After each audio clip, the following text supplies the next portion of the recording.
Welcome to Samba Samba. Enjoy the video.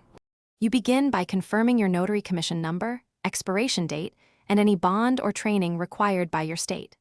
Once done, gather a clear signature sample and the exact seal wording or emblem mandated by law so the stamp matches your commission. Choose a stamp form, embosser for raised seals, self-inking for frequent use, or rubber for budget options, and order one sized to legal specs. Make sure to record your commission details. You will need them for die creation and ordering. You now design the die, placing the exact text, commission number, and jurisdiction precisely where required. Spacing and font weight affect legibility under ink or emboss.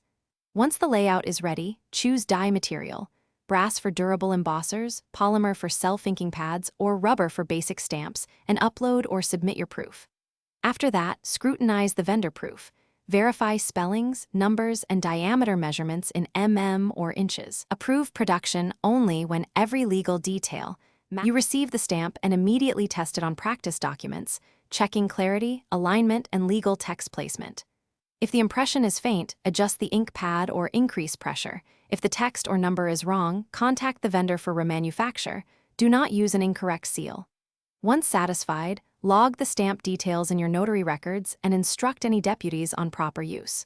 Troubleshooting tip: if impressions double or blur, clean the die and re-ink the pad before concluding it is defective. Thanks for watching. Consider subscribing if we helped you.